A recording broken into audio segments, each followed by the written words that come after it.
dia ye boss wa de wo mu poten no wo mbeka kire yen enti wo mo sha se na wo no musu no ma me gift fie no kan praise bojwa adwuma no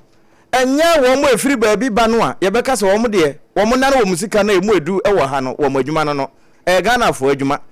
enti wo mo ba de ana chese wo mo no ye tu afiri wo mo nchen na Ghana fo no nso nya bia yo saa kun wo mo ko a na besi sabre ayeye di anyame na yeda nase afa ewie ya wo mo bosu dwetire foforo se wo mo nkasa no kura de minister ya wo hwe agri business trade and industry so ya wo no anso na akotachime yatifi o yemra se badwani lawyer Elizabeth Ofosuo jare ma me ko ho ekohia won na bra wo koye no wo hwe mfoni ahodo ene wo mo nkasa ho no a na obi ene wo mu na chese enkomo no na ede enti na boso kanfo enim ye sere ene se no ko ho wieye no na yenim so wo mo de asase enyanwam yenkote a wo no mo se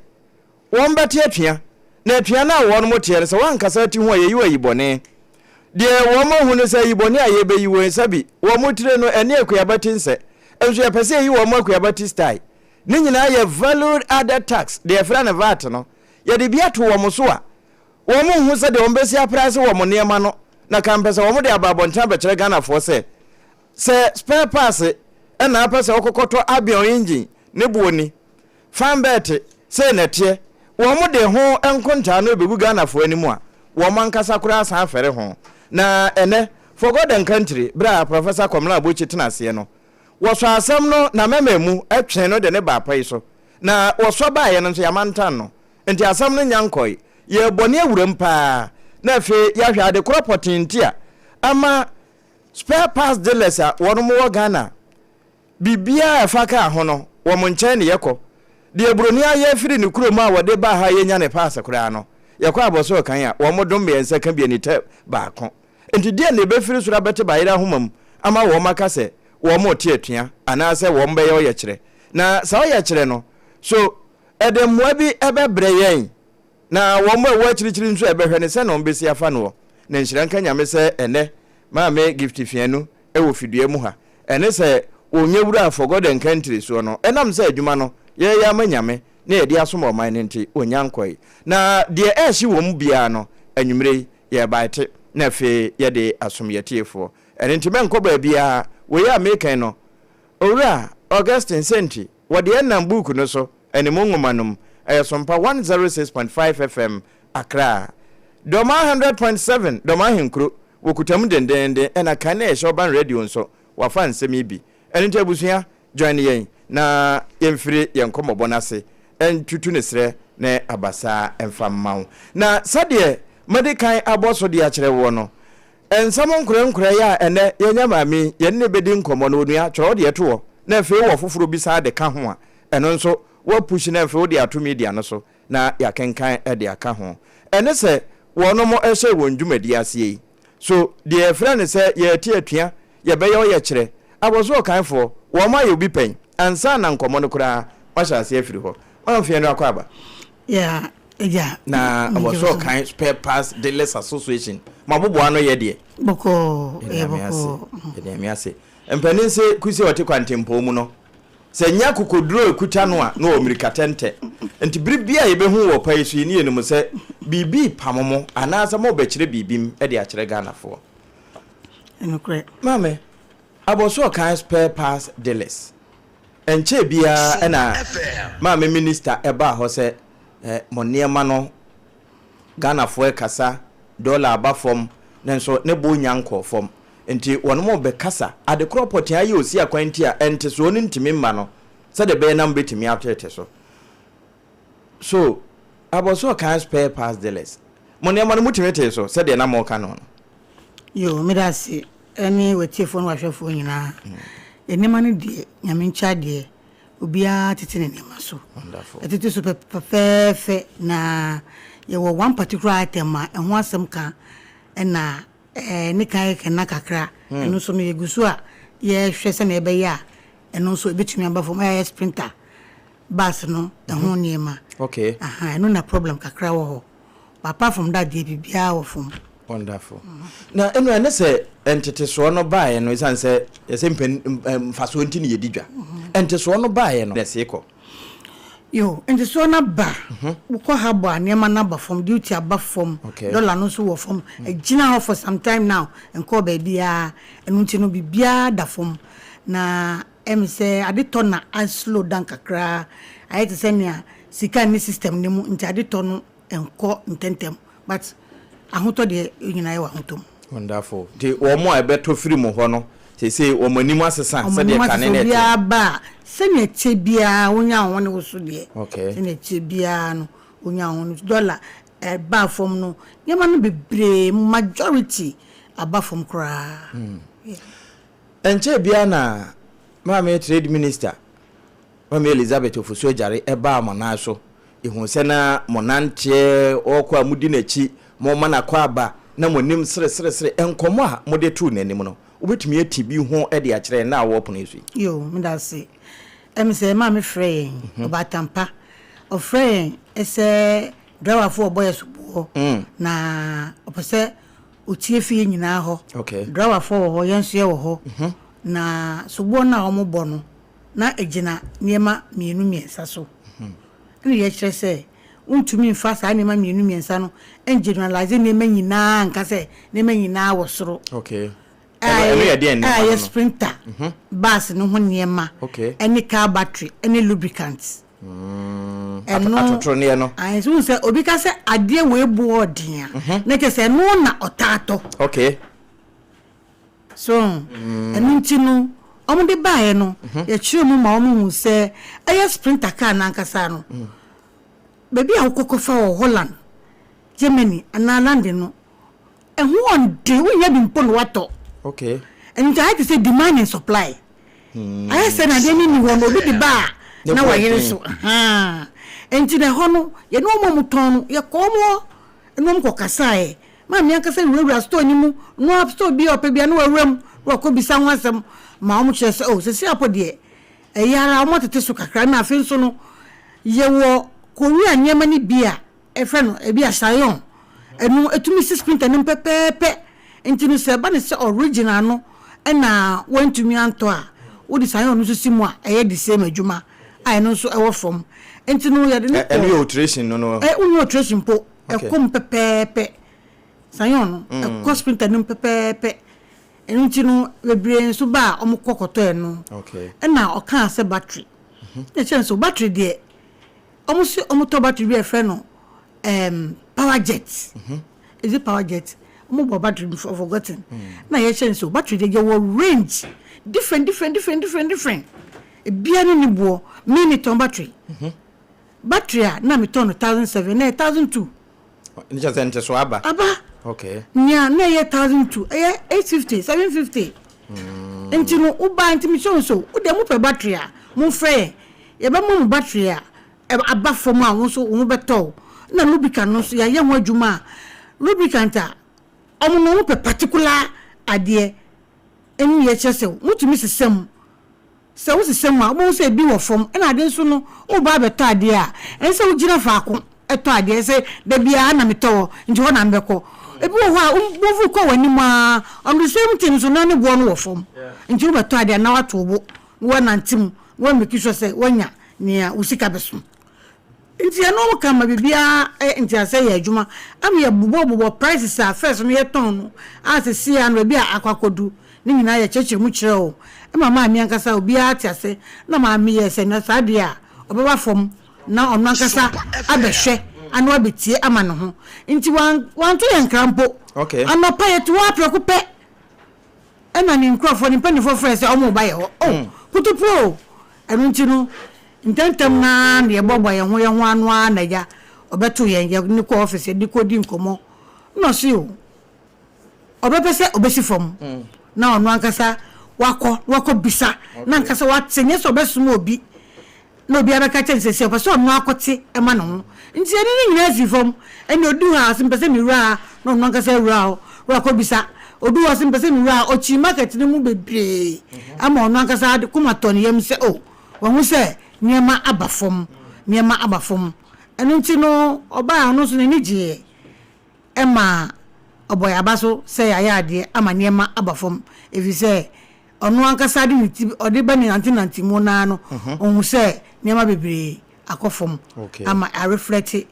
ni real value no I reflect tane ko no nti bra wo ba ya obetie de hamo de etwetwere mobo de ebu mapre emu adwuma no nyem akono no ewieye no emu eye firi akire ba no ma makomato mo yem oh yakomato yem okay emu eye ba no say onu ankasa nso no na ni jiye ebi say wansomo obi onu ane bae nti ohun se ni etwam nie okay nti no ekyinye nyina yakomato yem ma bibia ekoda din se tie bi obetumofo ode afutu obi maamo yes ode afutu maaye papa no se no se sprinter na ho akwa atwe no yemo modi ase yebekwa kofa begum okay se be yebeba fom nti no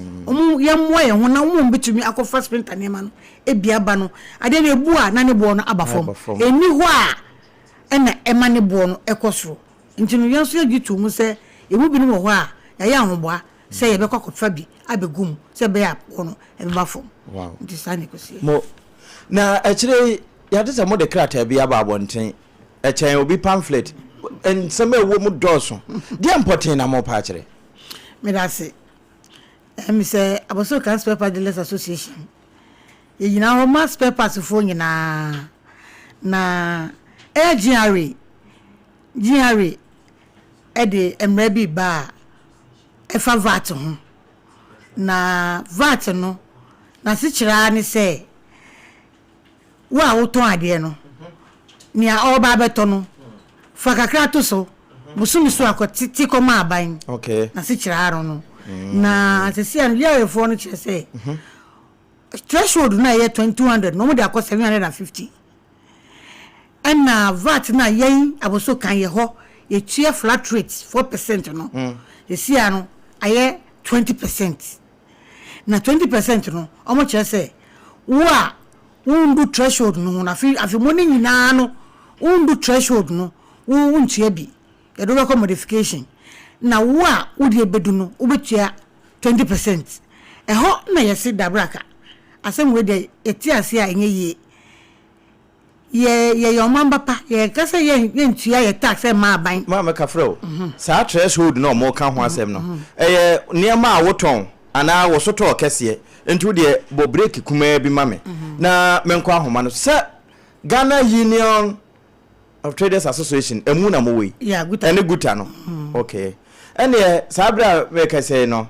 yewura Clement Boateng president adema guta no o wa ahoma no so asem ya mo kan we yawe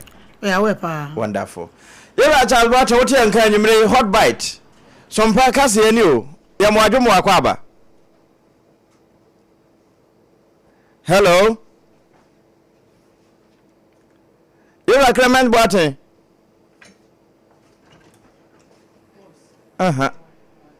Nabi onti enka nanso o ya homa no so nti eno saa enkomo yi a wo so threshold no o store ne kase asa de etie ana se ebia na obese niam a woton okay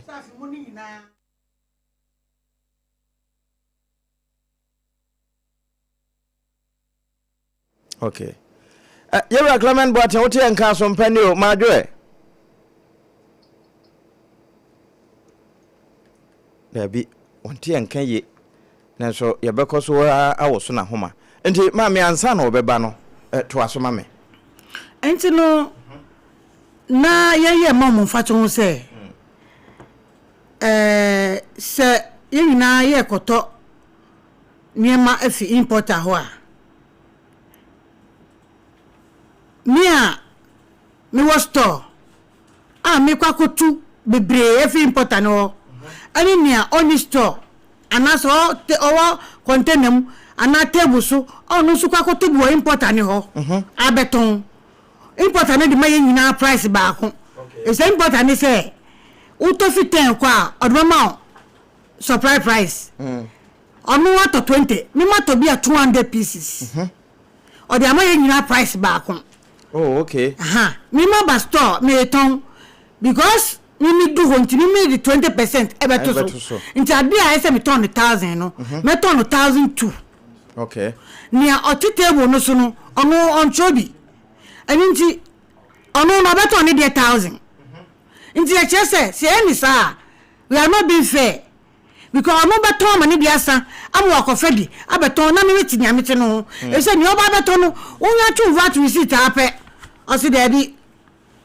no wajai no kwan ho nia introvert no kwa no ho enti ne se omuma ade no nya fair okay enya fair mo fair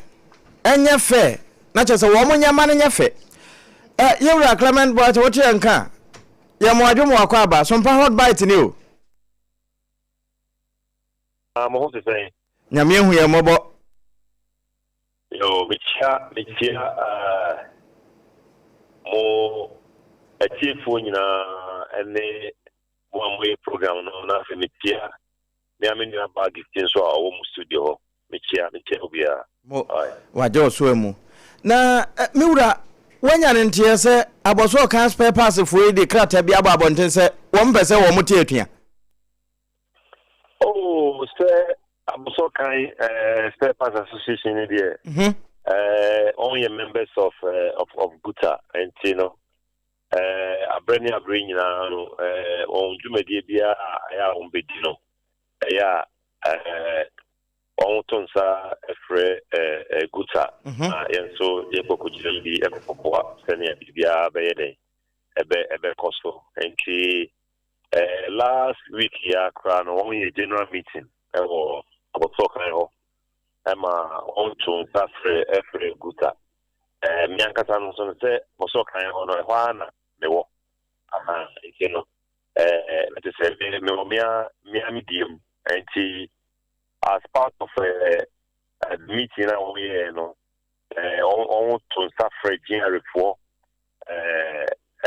the new part law abano Emma January 4 so about but at the end of it no oh yina ye hu say sam na for na on the battle ya ka say before ya the year juma ebe ntino as I say aban no hwe na otumi ye nsakra bi ewom because already no prices ya tete prices so the prices cry at tete so no still no more budget for so trade say still no and them more so and I say mo sign edisa low way some baba year aduma dia and not to say and them no bono be say then be say agree because say adia the ton 1,000 feet that's it the old regime now that's what the informal sector you know now you charge it 4% you know not say there is 4% in the area juma not say 1,000 cities 4% of 1,000 cities you know 40 cities it is the 1,000 and one about the 1,040 cities and then the consumer now all time you know what here they what here it was VAT you know a consumption tax a consumer no but the on which year let us say no what you charge 20%. And you charge 20% on that 1,000, 200. And you know, instead of 1,040, you know, at the end, about 1,200. So, and you know, what was at the Baba? Okay. And you know, at the man, I already know, Yacha for Corona, more complaints still are. Yentis on a scientist more.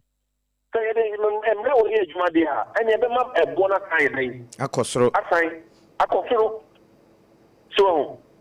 and you know, about kind for a issue statement. No, some now with the idea you ma. And I'm more and never was science. And therefore, as I say, a bino or share not yet at the mono. Yes, I'm quite at them. That mono near. Yan so yebetumi aye e de abo na say e de say wo register obia ye register obia na obia 4% no kakran e no mo no e be ma ban revenue na o yeden ohwehwe no nsa ata okay because taxi tia we enye se huri a huri no anasa wo be pagem no eno ena sama wanya the desired revenue no ye den ohwehwe okay tax no is about compliance. Tax is about affordability. You know, all the time man you know here Juma. Now affordable. Now compliance level no higher. And no unye ni fa bebre. Okay. No mutua. Aha. Ema won so revenue na wo revenue tie dey untaka. Na wo ye ni chinkere e de kwasura. Na edipa so no pepe o do be faso o de be dey. O de be biti a onye dey. Ontua. E ba se sana sika na wo no. On tank. Oh, e ji pepe mo a. E de say ya bo so kan for. E ka no. E say apanti. O di ye adwuma, o di adwuma. E be boy yi na amo no so no. Sika na wo no. Exactly. That's the yenyina yin say tax and teacher of mine. Etino obiara no o ye adwuma say o ye den say o tia tax. So apart from this year a consumption tax and no consumer no over card no on no bit no there is a domestic tax and also no tia every year biara no here e be more assessment of your tax a year over den ubetia okay etia Mr. Boating, now, development or the Yama or my day, Mo, you're a water, my men for Boba Kunkum no Mammy. Say, your head statement, I was so kind for the Abaya. Now, one more chess, if you attend now on person or motor, and one better to almost toss in your name. Said your walker saying, so watch as a one Casacrano, shop no buho. Now, yet to two more. Yan told him. Now, also a president. Ya oda gutano ana mombe na sase mi be no motu afa ho a anka betimi ma atuate no ye kire no atumi agyaye na de mo hwehwe ne so mpanimfo be yama mo so storm no de eba say ye tumu a leadership by example me be me de amem nkofo ato to ndim me ko na say me dika to ndim first yes ansana me members so aye den and so ato ndim na me just a good example. Yes. Na yewra Boating empenense apayemi asase no emi aboa na aboa no nso mi asase se koba se mu tutumu ampa hwe wo mu a dada ekura ya ba demand ya akosori ntie se vati ebi abaka ho ama ekosori ebeboa ma wo mu so patronize mo programs ne mo projects wo mu so ho ato won de Survey, you know, I know you know my Yisika. Yisika, and a couple of Bissia, and I see Yisika no one, and a Yadia Jumano, Yaya Jumana, and a Yaya. And you know, on mind the old cherry, that's the old Mra, a biba, yes, a Mra, we Yamra, Edima, a Nipa, Demo, a Nipa, and a day, Ama, Emra. It is a old ready, a ba. Na wonwa emrano efa wonwo won di baba ye dwuma no na won hwe na won hu se baabi emre ya ebe emeboa aban na wo di time na le ba no quickly no e ka wo ye den e se one stakeholder no esi nkunya na mo so na ge na o tre no won so we de be o so o hwe na o di den o di ye dwuma o ta se e se no the say ye njiru ye ede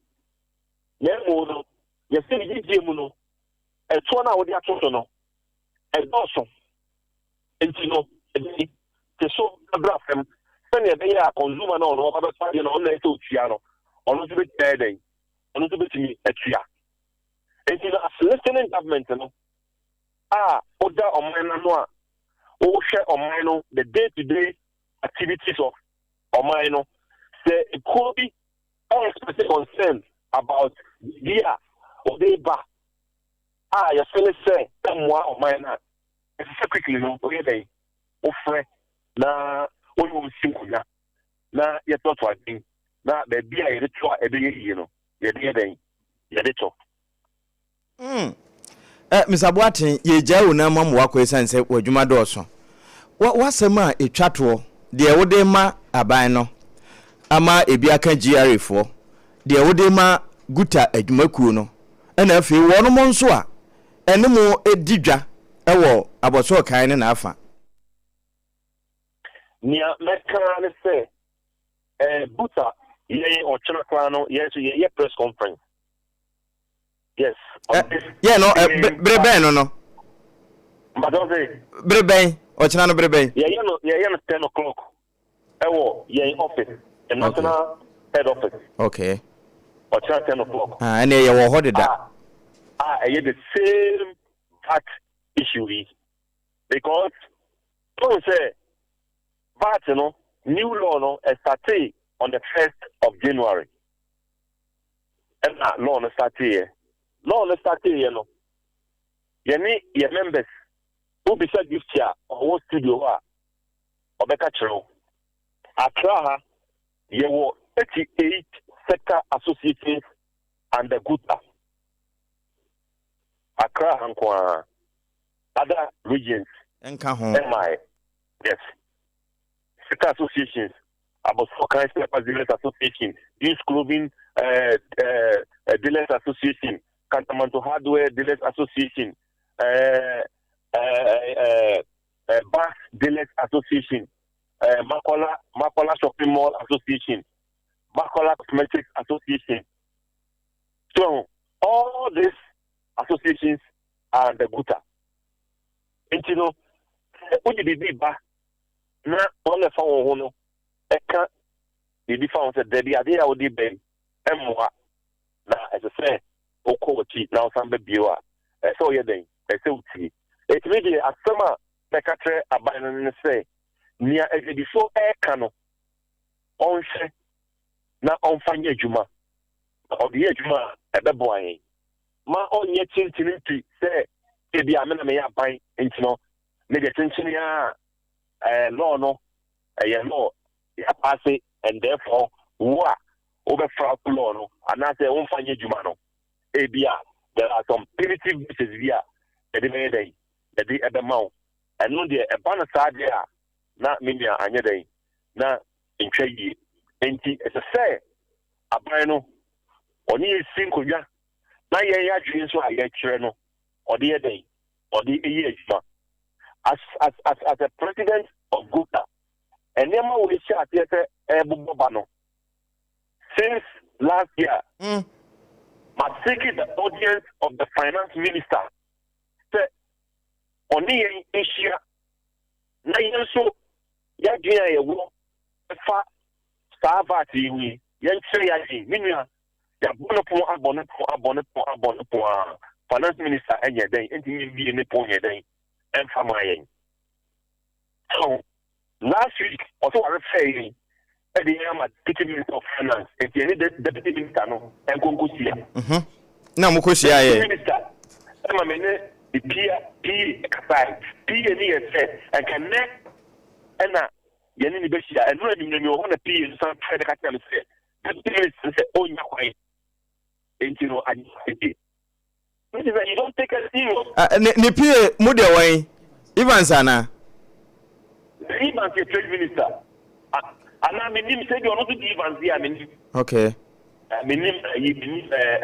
deputy minister of finance, I mean, you know, because you're saying that or you're saying, okay. Okay.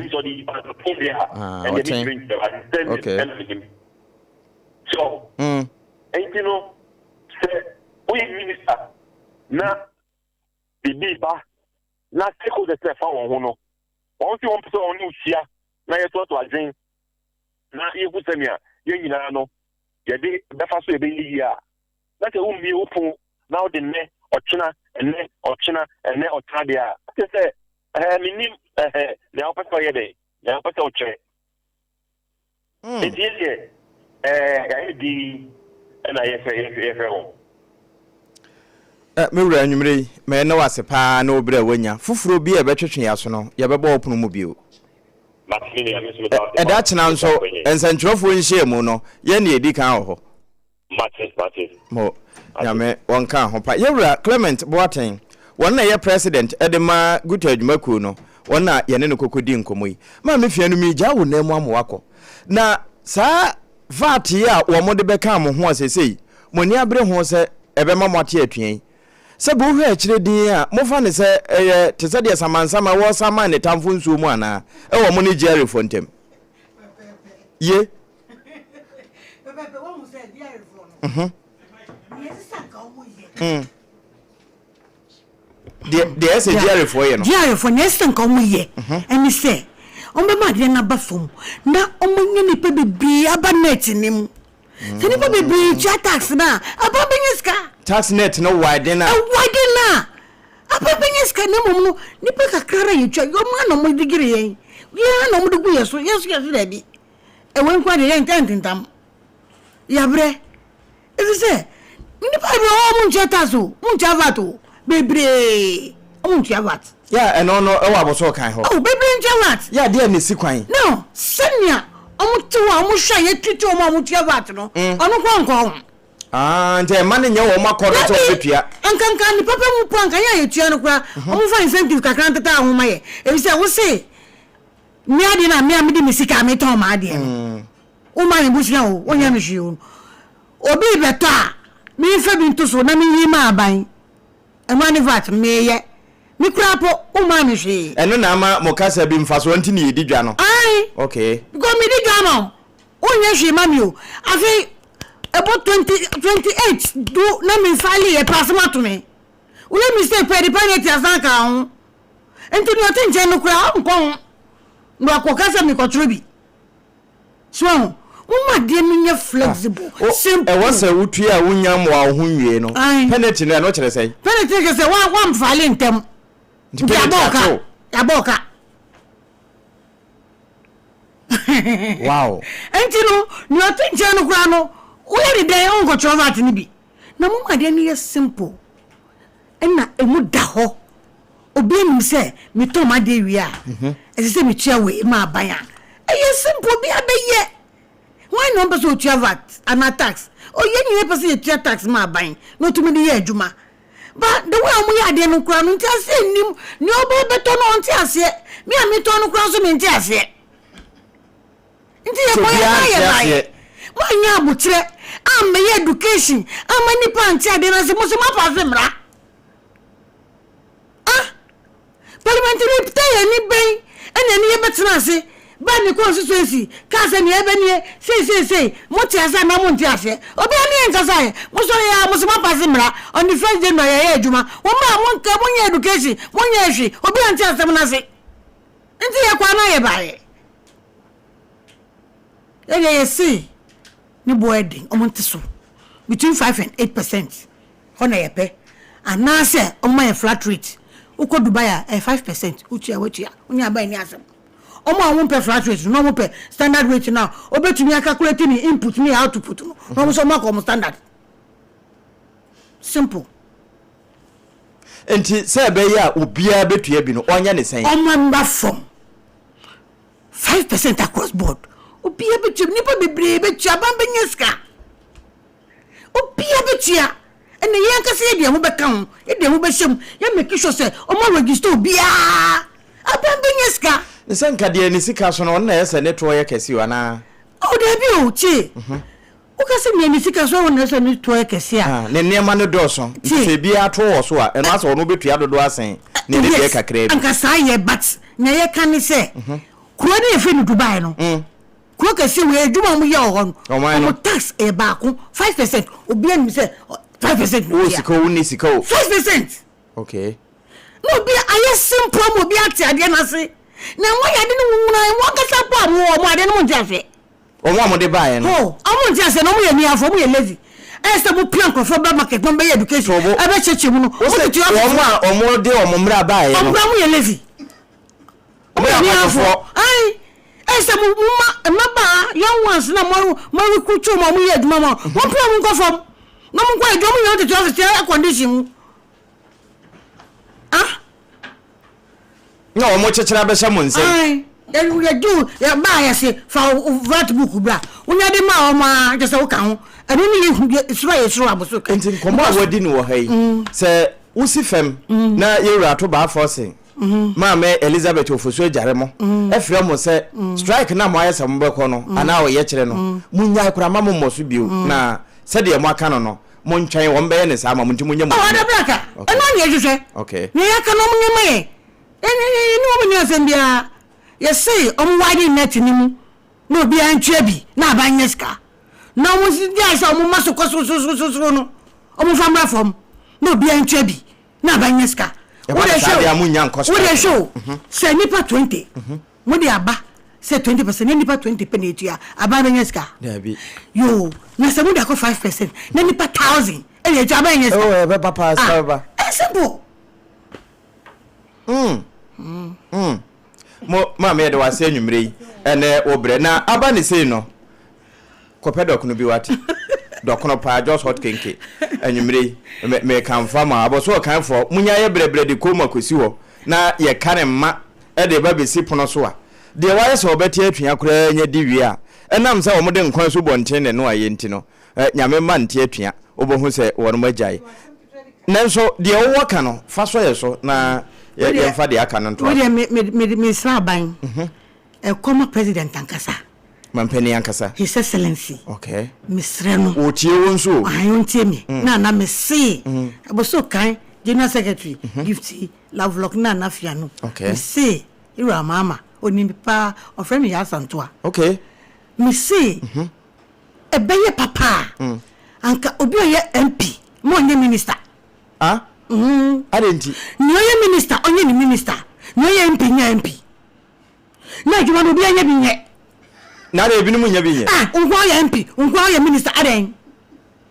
o munya da je po ngwa mu constituency ngwa ya juma minister anya minister MP nya MP simple na MP no hwe so nya na juma no we o ya MP nko a ko bi nya da je ba ye ho eni ya be bon komo ai so ya MP anya minister kan wa o bi nya da je ba ye ho eni ya be bon komo trade minister we ya MP o san ye mi na mi kase no ye MP nya MP no ye minister nya minister o mu fa mom na nya Ghana fo ya na ebeka se aswafo do so do Debio se o ye minister o nya enu o nya MP Debi o ye MP a o nya aswafo o ye minister na o ye aswafo nti o ma minister nyina ne kwantenkwe na MP so nyina ne kwantenkwe okay enu ebe bua ama djuma na koso nti His Excellency tiewa o ma MP ni MP MP so anya minister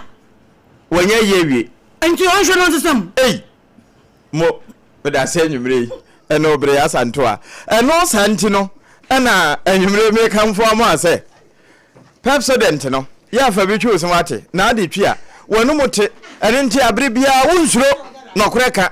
wo bio anu na wo kan na msese na efenti no utimi nya adaje eyi wo se ase nyina e de kire asem ko a wo pesa wo de kire no ena president se fatwi anopa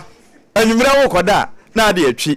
eno ena ye friend say do the two unya ye two no wi a abusua wawie okutaye mu anwumre ena ye ba ite ne hot e de ama wo no enkwan no be ye oda promasidofo wo mo onganoa se chinchinka no tilapia no emunso no be ye ode ye amo hu sa mpa wodi de wo bo we de ma e onga ma mensa no boafo wo kan ye ho na wonye sei na emunso de na wontimi nie no eno kire se wonte apo malaria na yesa eno so time heba mister Dr. Tafri Jedru no na wonsa kan bi eno de wononom na de echechine ka ho a abusua ye ma abo kura obedi eno na just hot king ke basa wonti ho gyan no na mom ankoye ne sa na ye ka kire se wode no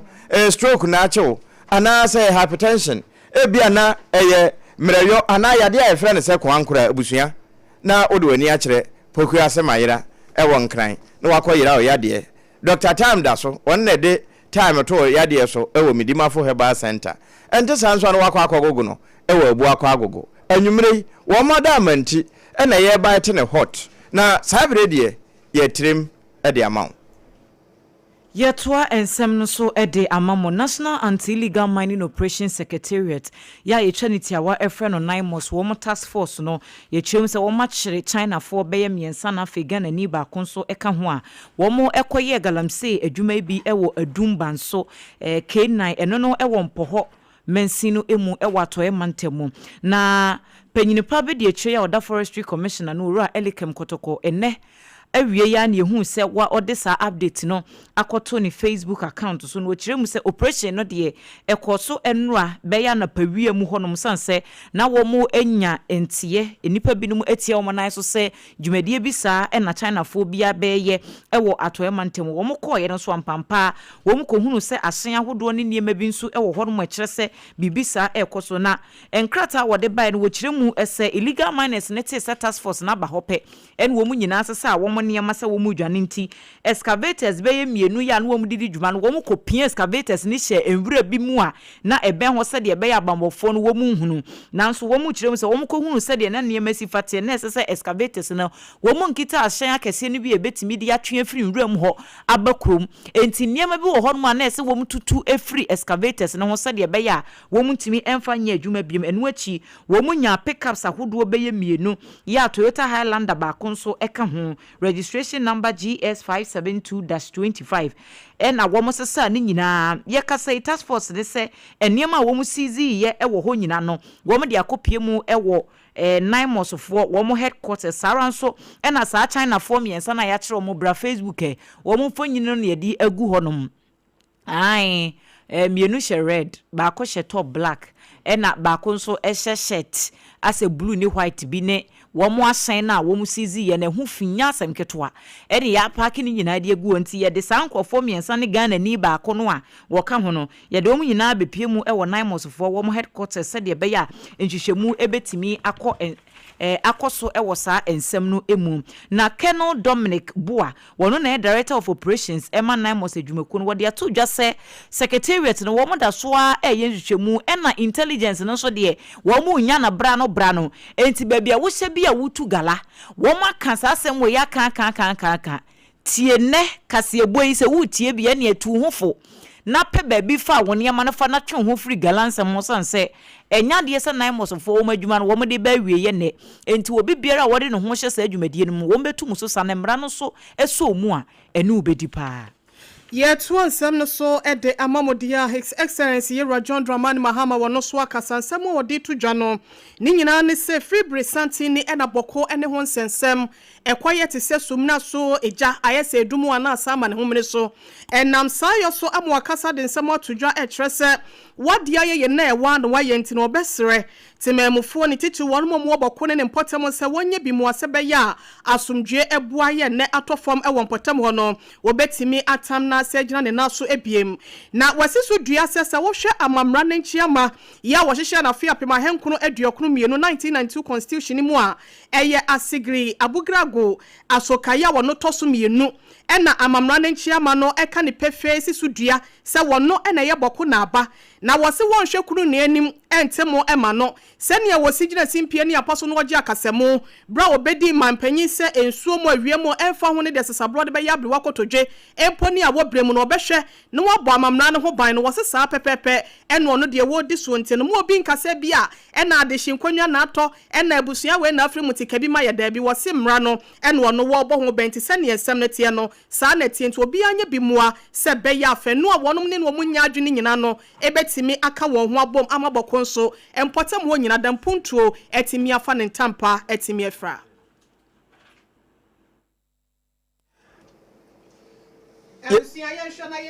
John Dramani Mahama no DSM no send your voice na ha. But thank God ultimately his report came out. While the mediation was ongoing, there was violence, killings. It's estimated about 119 people lost their lives in the period of the mediation. But thank God, ultimately, his report came out. And the mediation process was meant to work to find a traditional resolution to the conflict. And the thinking was that we could get the parties to the conflict to, in a traditional manner as was done in the past, find a way to accommodate each other. Unfortunately, I think that didn't happen. And once it didn't happen, then the mediator had no option but to revert to what the law says. And so his report basically, stated what the lawful position was. And I swore an oath to uphold the Constitution and the laws of the Republic of Ghana. And so I cannot be sentimental in terms of implementing the law. And everybody knows what the law states, that the truly gazetted chief of Boko Naba is Na Abugrago. Enwa na mampenyi John Dramani Mahama wasi sudria se eye Boko Naba na Abugrabo asokaya wono etosumienu no ena wondi ade e wo honto obia nyi ne ntom no wo mo asebe ya akonwa no ho nsem no din yo betodwa ama empuntu nso atimi afiri mu atodwa. Mampeni His Excellency John Dramani Mahama ene se wakan we wonwi wasanso ahye enimonimu ya ehwemu mapa enkoso ni nyina ye enche bia ya Mansia Central abankra che wo ho be kire se de wo mojeje galanse foto de wo chamfan e wo de wotua de wo de excavator ye adwuma o de wotua no wo che se no nkire se bia wo soso galanse so nanso wo mo ne mpesua so no wo mo ye sa adwuma no nko ade se wotua to no se de ete a kiro no kura se ye enu ntina o de to ato eno so ende namta so mayera Felix kwa chifosu wona wodi si ne so a wakasa ma mempeni e wa bankesiem ena ne watworo nsemi kakra e de akwakoto nwo chese we ya wo mo kan no se de hwehwemu na wono mo area epie wo kasafidie bi so no wo moto ne din se a tax for galamsey yapa the extortion record fueling illegal mining ne chese nyansa kwan ya wo mo faso ato petrol ana gas ede agu illegal mining galamsey num amatimi aye adwuma no sana kasafidie no etwa no na saa semi no obi anhunu no obi ante se de ombesi akyerɛkyerɛ mu no omode bɛbobɔ adum ne adan entima mpani ahye se animu ya wɔn munya hwehwemu mapa ɛwɔ Amansia Central DC asɛm a wɔde tu dwa no ho na baabia ɛwɔ se wɔn mo ɛde kɔkɔto bia no wɔn mo de to hɔ se de bɛyɛ na abanyi nanim bɛkɔ so abanyam ɛwɔ timamufu anim na mmom wɔn mo nkɔsesa ninguase atare bia ɛmfa mɛhyɛ no ne maya ɛtɔso mienu Yedasoa ewo gold nsɛmsɛm no emu na mrashe bedwani a wogina mu edemo manfo wo ofosia yerebi abato mpɛsoa so eye ononyamfo kodwo opon kroma na wɔso wɔ nsɛm bi ebisa NDC aban ne omampani John Dramani Mahama na sɛm wɔ pɛso obisa ene sɛ gold ya gold board for wo moto edi free nipa binumu a wo mutu efum agudi a emfa mra kwan so illegal miners no eden wo mode ye ehefa en wo mode kɔ na eden so na wo mo ede esomfa so no eye wo kyerɛ mu sɛ na nsɛm ntɛm nipa wada gold board anu rasa mijemfi wodi kan be kire mu se an gold board for wo mo nto gold no emfree galamsey for ho enti wo mo nto emfree galamsey for ho no mo a hefa no wo mo nya na dodo mu saa enso saa nipa kro ya nso wosan akogina bebe foforo a na wakasa wo mo to efree galamsey for ho na wo mo to a no nche se bia wo mo fuan galamsey adwuma nso nti ase conflicting reports na efree aban mu eba no nyamfo kodwo opon kroma wa bra one nsɛmtwofo atwetwe nkomo no wo kire mu ese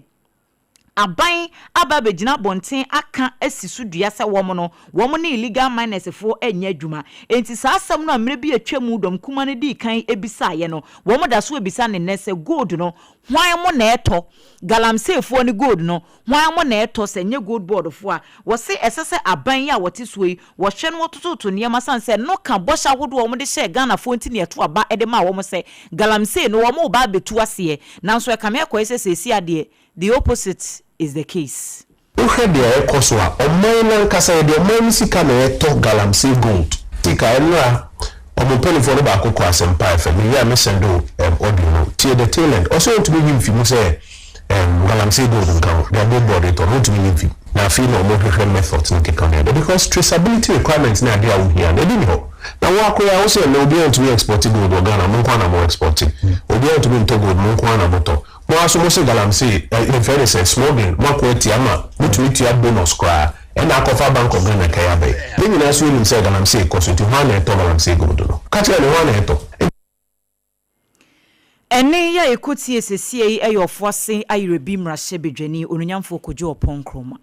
na amamuya samuya chese ebo mai oba ne oba enya enemu nhyiamudie wokete so na bema so efa ne yonko bema to ne ade ehon sensem no eyade a ekowura mu ewo mrahye wabra na abandada ya na danko akufu ado etua wo mano no eti aban mu ne no na ekoduru mrahye no na eye anti-gay bill ya kane na na so mbetimi afrense proper human sexual rights and Ghanaian family values bill no eyade a wonom agitrom se enye eyade a ebo man eyade a ese oman ni monyam nti no wonom enhwe no munyintum na emeye mra obibia do de ne ho be hye se muyosem no no na oman ne mra no etimi ayanta no se ne yese ne fata ewo ginaye wose wode ne gina no na ene no edi ewo sa kwan ne so na so mra hyebedwafo ne ye wonom afam die nyina da ede boa ye na akato ne bro ne nyina ne se ba ye mra no na danko akufo adom ampanyin ya na wote adwa so no ne nsa no sensan ye signature keke ya wo no ebe apende ewo yi pipa no so na bibia timi aba ye mra no eno ho sensem no na anko wie ka na wo kire mu anacha se eba be ye sikasem ho aso die kese ede ato wo man ne so no ene ne nsusu ye ene ne botaye nti a wo kire se nam so nti no wentimi ansan sa bill no na so ene de yada kasamafo ya wo no ewo mrahye right honorable Kingsford Babin wakasa de nsem atodwa kire sa de na ya chente no wonom ensam pagya ho ensemra wo mu se parliament dada ya wo mu breso na beto odwa no ewu de foforo na abana so no yewura mahama yalega kire mu se ewu kurampo na wonom aba wonom se kuram nti no sese wa hye se wo mu sa de beto nsen ni na wonom aye ho nsusu ye na ba bia esese wonom de ehom mra ne hye no wonom etimi ede ahye yentie yewura speaker se na wo sidi nsem etudwa efa asasem we ho. There was a young lady who was some time ago in this country appointed a deputy minister by a president. In a few months, she was heard saying that she was getting ready to make a few millions of dollars. The president removed her, and appropriately so, because the purposive inclination was inherently wrong and unfortunate. What is your purpose for entering politics? If it's to make money, you'll be in the wrong business, and your peers must all agree that this person is not fit to be a political leader of our people. In other words, the basic issues in politics must be those that will all be basically agreed upon and bring in qualitative governance. Governance is not just being a member of parliament. Ebusia anodisem ya etwegu ye eye Baben wono enamrahye wo ye kasamafo ewo ho na nsem wese nyinada ye nua bema opon checheku ene boaboa no a wode mo nkrato esom ye na sade na ayawa so Easter ba no ayeyere pa no anoma bi hwere ma wo bogu ya som sesi ya kire se committee a won moti se wo mo ntena asam no so ya ayewre ni sefuseni wotua wo ma no animu ye no won ma hwawie nanso ni nyina wo ma class ayewra baba jama wonko na won file na eyinyame de chen boso me ne de toso dadu da ba ko me kire eda chena e wa abato commission kire se wono na ebegina ayawa so East anamu se wo be premier se bedwa dibre no e wo mu se nsam ne de wo ma keka bi pa nanso wo mu hwemu ni nyina no e di adanse pefe se eno no ensi pani no kwan se wo be koso anu wakwa akopre se hwemu bi wa kire kura wo se wono mu kasa ho a eno ensi sa kwan no ne se honti wo ma kre ne san no so ana ne hwene so se ne ho so nsa abrobe wotimi ko ma oma eno no entwintwa na akwa mu se wonkopre sa emrahye badwa edibre no ewo ayawa so East abusua sabre yewra Emmanuel Amakofi boa unum so wo Cape Town na ni nyina no eye African Reception Forum kwampa wombe faso a fom agudi a yetu otituru wa bibimamu ha no enkwankwa ye kotobekuma na emom ebe mamfaso papa bi abaso na eno ene wo ka kire Australia fo na wo mo no abene pa ewo fom agudi ni tuo no mu se adama wo mo fo ahunhye na sankomo na oponchechekuse na ogina hobi ena wo nche se sa enkomo na wo mu di no eye kwampa wo mbetimi afaso a de friend se fom agudi etuo no a ye ne nkakra enye mfidie nwonwatu ne yedi tu ne yebetimi atu a enkofa hawo ne bone bia emre man no na yense ase na mom yebetimi asanya emfaso papa bi e de afiri so a asase nso ebenya na hoden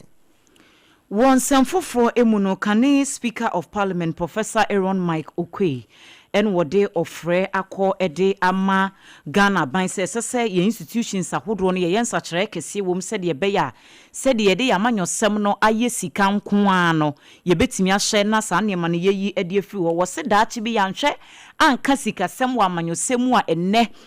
akwa te said ye Ghana sebe nipa ntimi mfa na adwene ensi gina ye wabra bibi enta akire no wo se daachi bi ene ebenya esunsunsanso bone sie ntu hu anamo ena na ne nyina no efa ayewa so isensensem ahodo ye efiri hono mu ebeyi na ne nkasa mu no wo se we die wo fasa akonya no so na wo de atumabunufo wo se sesi ade dodo no hu se politics ene ye the only avenue wa pesa wo ye yie e wo Ghana ha aje wo de ho kodom amanyokuo bi na amanyoko na odo ho ko join no so no esa wo pede wo magye din a wo mo influence na krom ha so de enim dada enye MPP a eye NDC enti se wo ye young guy ya wo pesa wo ya amanyosema na so wo pesa wo di ye di a agye se wo do ho ko join amanyoko bi wo do ho ko join amanyoko no so esa wo make sure se wano ya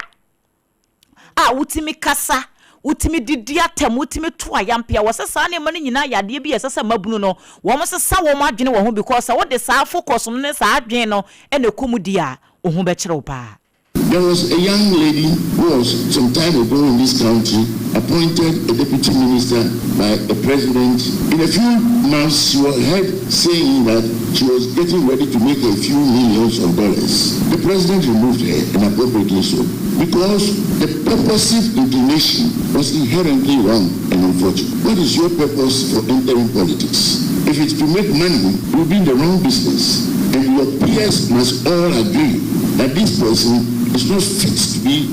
a political leader of our people. In other words, the basic issues in politics must be those that will all be basically agreed upon and bring in qualitative governance. Governance is not just being a member of parliament.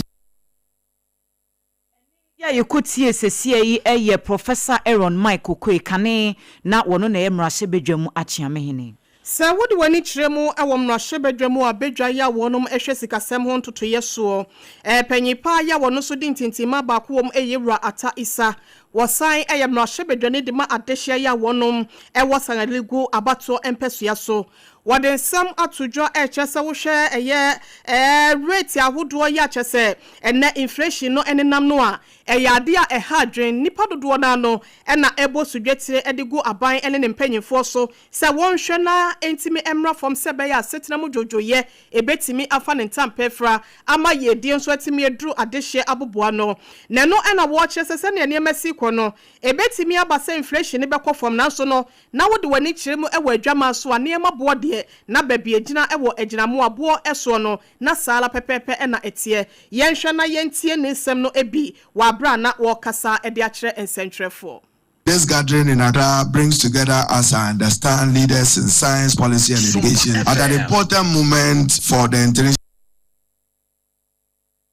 To acknowledge that absolute pricing and relative price is very important to know. You can have a declining inflation. It does not necessarily mean absolute price of goods and services will reduce. And this is particularly important for us to know. First of all, from 2022 to 2024, you realize that there was so sharp increases in prices. In fact, at a point, inflation even peaked at 54%, which increased base of every product. So the current disinflation that we are seeing are all calculated on those higher bases.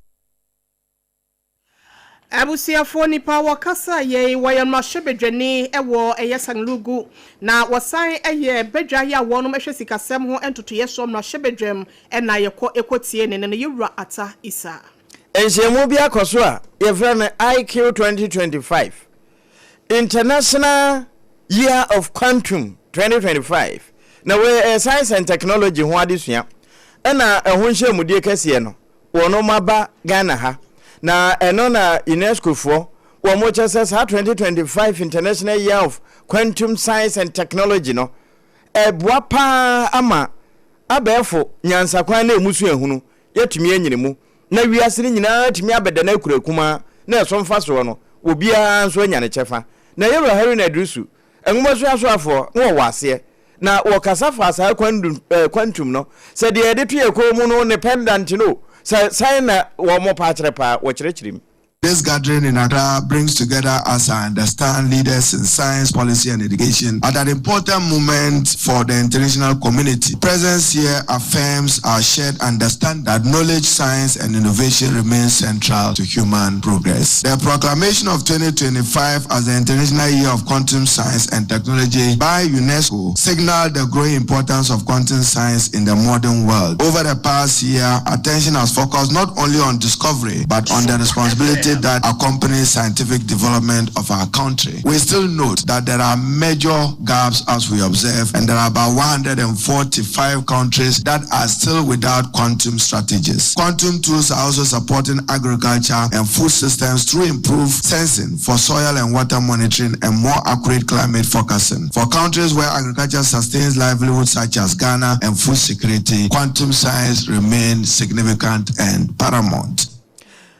Honorable Haruna Idrisu, Education Minister, Wamagana Munekasa, Nevian watches as a quantumia, one more young wedding home como, ne science, a baby so young first 1 year chafe womb, Wakai. Hosting this closing ceremony in Ghana reflects recognition that global scientific dialogue benefits diverse perspectives. Africa's talent and intellectual contribution are part of the future of frontier science. Ghana's engagement with the International Scientific Initiative has a foundation. The experience of the International Year of Light and light-based technologies demonstrated how global observance can translate into national capacity and lasting impact. Excellencies, distinguished ladies and gentlemen, undoubtedly, education remains the strongest foundation for scientific advancement. Investment in teachers, researchers, and young learners will determine how important quantum science and its application would be useful in Africa and the rest of the world. Ghana Ngomasuya for Honorable Haruna Idrisu Tamale Central Mrashebejeni. Wano ene kasai. SOMPA 106.5 FM across Suniye 12 hot bites kasi bono eso. Na Ghana Statistical Service GSS4 womo edin hwehwemu foforo bia beto montene so na nansemu ntemo ye ne munsam se aban no ebebo amane se inflation eswate ede aba fom so ye kiremu ese eka food insecurity ewo mai emu a omo se second quarter na ejine mu be yo hamu nchichemu enum chiri po baako enso yesi quarter 2025 second one no emuno yade se call 4.6%. na asemi ya wo mo kanitintini tietie nyina ene se o my Ghana ya yeda so etimu wo mo se aban etoto niema de nanso nipa bebre wo hodo mo asebede wo mbedi kura no ye wo mo eden wo se ye kasei nipa be ye 227,519 kira wo mo ho kire wo mo aduane die kura poda kro baako no eyade bi se eden pa enipa bi nso na wohia buburo chese wohia eku nipa ewo maimu no edoso wo mo mawie school ya wo mo nya adwuma nye ne nyina numbers ne wa ha afenso wo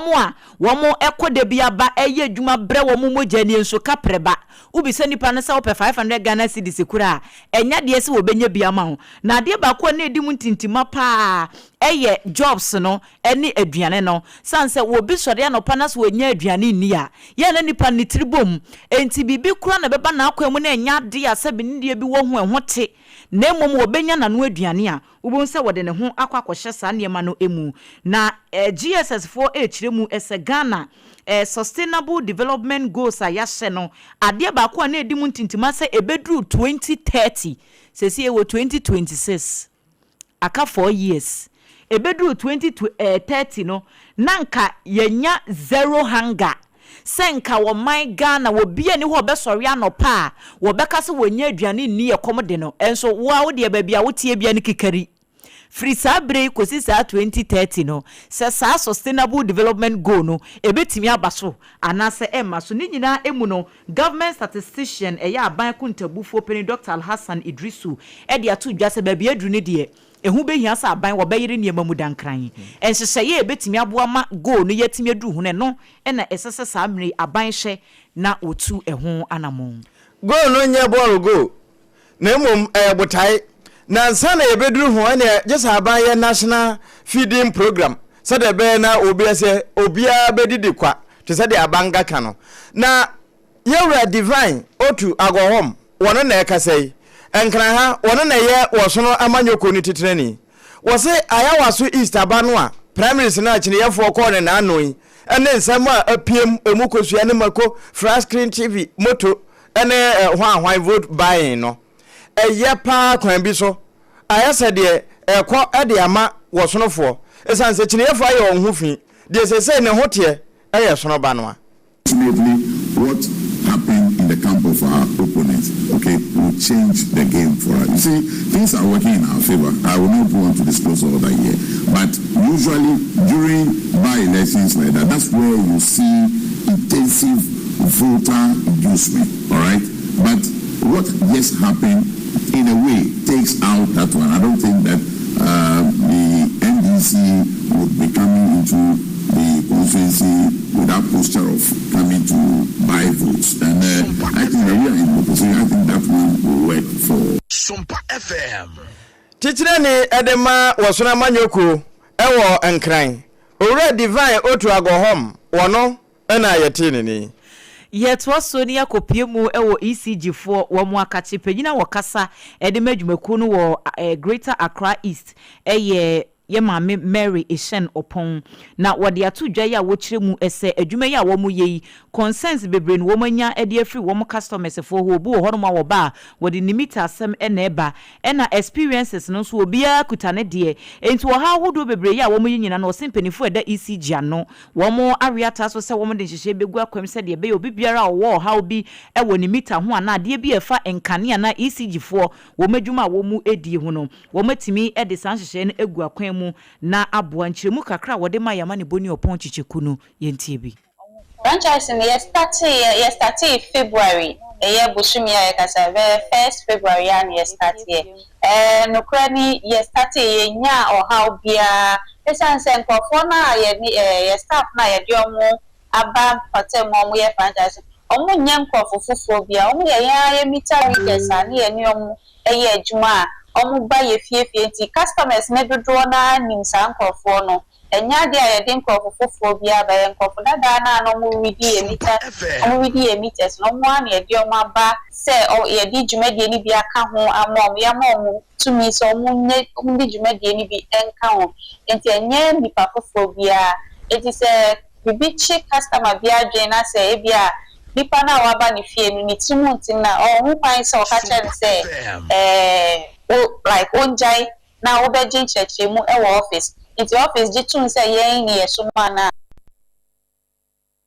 enwachi enwodi tu dwese sa franchise ya wo mo share ho dwumadie February ne da na edikan no wo kiremu ese wo ma sheda ama workers ni bi special training entity ya soronko ya wo betimi ene customers a wo mo wo how bia wo mo meters ne niam bi etete sa no wo mo address sa challenges na ede ama wo na wo se sa abre ya ye kasa de wo mo sha ase no wo mo sheda ehunu how kese bia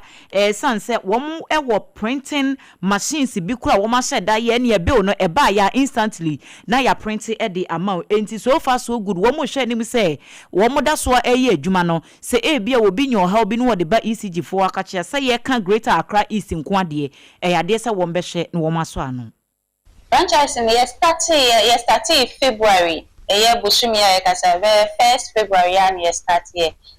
no krani yesterday nya ohaw bia esanse nkofo na ye staff na ye di omo aba patem omo ye franchise omo nya nkofo fufu bia omo ye mita weekends ani ye ni omo eye adwuma omo ba ye fiefie ti customers ne dodo na nimsa nkofo no enya de ayede nkofo fufu bia ba ye nkofo dada na no mo widi e meters no mo an ye di omo aba se o ye di dwumadie ni bia ka ho amom ya mom tumi so omo di dwumadie ni bi enka ho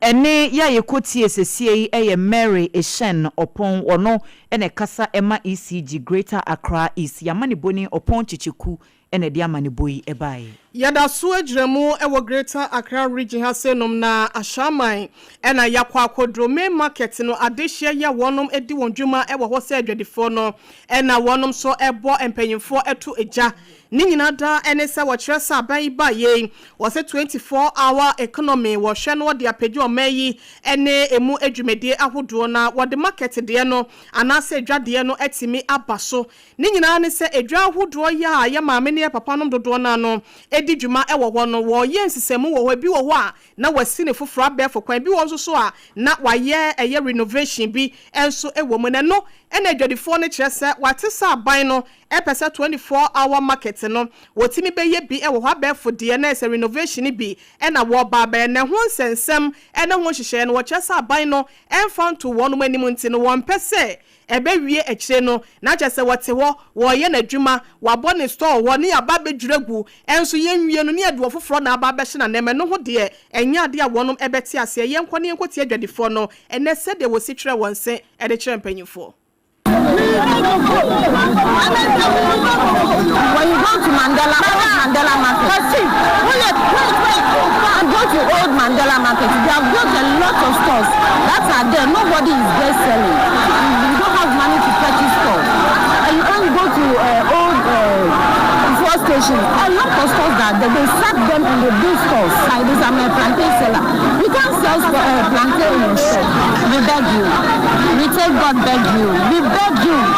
Because if you do this, you don't know what to do. We need renovation. Anything else. Chicken cars. So we didn't find you that the party and the Lord Ajara. But I'm not taking market with the problem. We didn't know could store that. SOMPA. Ehwa na wonum nya wanu aduane wo ma school fees ni de obedie nyina da eye ashama main market wada na wonya different na mpanyimfo besisi agina ye wese no ene dwumedie ya wade ba no ebe ye de ama wonum wanu disem na wotu etu ede kire ye no na adwadifo ne kasa no achi no na mama Letitia Ayaba wono ene edwom himaya wono ewo ashama main market wono so eka kakra ede kire sei. Government to do for us now is we want renovation and utilities in the market. But demolishing the market wouldn't help us. So we beg, we are pleading with the government. If they demolish the market, how are we going to live our lives with our kids? We have nowhere. So we are only pleading with them. Ebusia wei eye adwadifo binumu a ashama main market wodi won edwa ewo ho wanu disem na yetwa egu ye sem no pi wa kire ye nyina asenom na yenyi nso binum ra ye ba de aka ne nyina dan soso no ye de besom mo.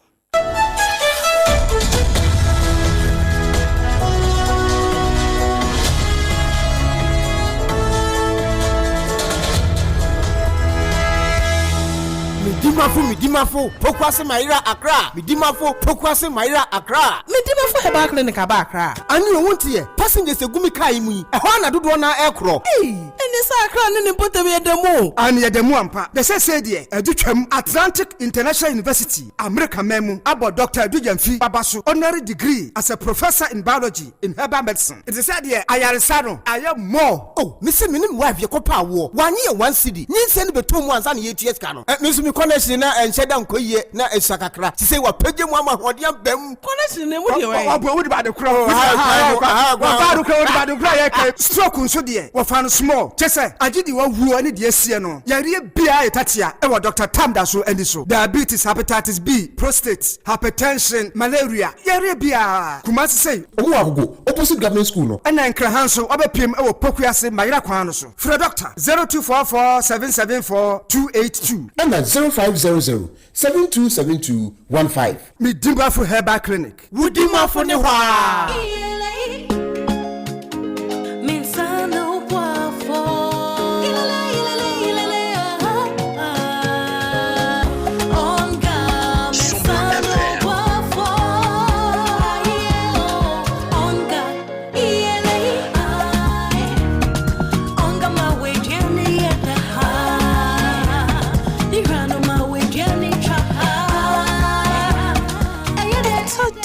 Obiari hia emwasron kubia ebemani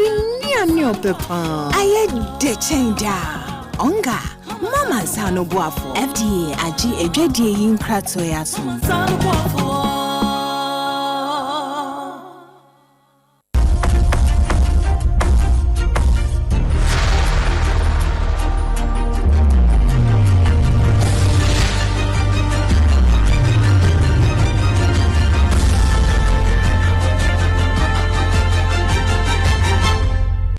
TV Emma Akatuapa. Okre Emma Akatuapa ampa abusua ye wie kase no na yɛkwa kowie wɔ mampani Donald Trump krom America ehona wono ato na numutu a kyerɛ sɛ no kwasɛm ne wayɛmfo nso bi a firi sɛ wɔba ne wiase no we na de wɔyɛ no ho paa na yɛ mistake sɛ woyi Jerome Powell sɛ wono na wɔma meyɛ adwuma bra na Kevin Walsh wɔ hɔ na nso ne nyinaa no sɛ de wɔ musi ɛdɔdɔ no politics trono kakra nokre kakra na mmom we ha trono yɛ dodo ɛsene nokre no na de ntia wɔ kasa ne sɛ Kevin Walsh na wɔde ne bae paa anka anya hwee wɔ musika wɔ mo hwehwe a ɛbɛbo America ɔhɔ mo nche mo bɛ sɛ dunum de anka wɔde na adwe ne nsusuye ɛne ne hyehyɛ papa ama atumi aba enti de ntia wɔyɛ mfonso no yenya adagye fa bi. Well, I made a mistake. He was runner-up, if you want to say. Yeah, he was, and I made a mistake because I had somebody that was my Secretary of the Treasury. Wanted him so badly, and, you know, I didn't feel good about him, but sometimes you listen to people, and it was a mistake. It was really a big mistake. I think we're going to do something that's really spectacular. We should be at 15%. I'll tell you, if our new head of the Fed, who I think is going to be great, and he's a really high-quality person, but if he does the job that he's capable, we can grow at 15%. I think more than that. No, mampani Donald Trump wa was here kura waka nanso wonwe emfonso ne de wanyayo se wode Jerome Powell ebai senkeye no wode Kevin Walsh ba ya ankanye ne sene aman no bi kura ebasi kasam ne ntotoye wokɔbɔ a no wo mpese wo mote won ho no so ne yegyina na anwumre nansi abre mo kasebo hot bite yede firi sompa fie firi no num mpa mu etu amo abesi sabre no yede esom wo de fa 93.1 asantema mu kuma se ehwa dabraka ayiko 100.9 fa bia damfo pa radio fa France abrochima mu Paris 101.1 takwa 103.3 takra de 106.1 tachimai sompa 98.9 yesunwane de no 90.7 eno ye wonu ma won kransa na decoder no so ba FM stations no wono abusua yegina ho Kingdom 106.1 wono nso fa bi na sompa 106.5 FM Accra Facebook no Kene Urban Radio NFA Doma FM 100.7 wono nso FB ensamo a yede baaye no de oti wo mu no ebi ne se sompa China for miensa na fe Ghana ni ba ko a wo mo ekoye galamse yibie ewo empoho atoye mantemo Mampenye John Dramani Mahama nso editu dwa ema ye kire mu se wo hwe boko na ba emra no baby a edini gina no eye owura ya ye friend se asigli abugrago asokaya otosomienu enemra na gina tomunti obi anso entechri kire ye mpanimfo a wo mo kwa asetena wo aya waso Easter battle no so no wo mo se yewura baba jama ne ho so nsabro be eda kina otime kura ekoyisi ekochese onu egina kini ya na emu Kane mrasebedwemu achiamehene Professor Aaron Michael Kwe enso ena etufuo sesesi a wo mayi amanyosem ya yedi sika ena yefuola yede power no wo se yade bi adachi ebe ha adwene ensem no na pi ka yenum ho ena anwumre SOMPA 106.5 FM Accra yeje edeto ya nemu wa hase no mu abrekro na no Asante Mantemo SOMPA 93.1 FM so eso mo ewo ho ayiko 100.9 so ekra mo ewo ho 90.7 kranza wonum so mo 106.1 FM eyetachiman afei etakwa 101.1 FM na takra de SOMPA afei sunwane SOMPA na afei so no Kingdom so 106.1 mankesim wonum so FB Kaneshia Ban Radio so ekra mo ewo Kaneshi Market Adamfopa Radio yana wonum so ase ewo Paris decoder no so no na SOMPA FM afa Facebook no SOMPA 106.5 FM Accra anase YouTube no SOMPA FM live ni nyina no yetwa edefa ho www.sompalive.com ensem nyina danso ekrukra edikogu ho akwo ho a obenya bi akenkan for basa na yetena se de anobegu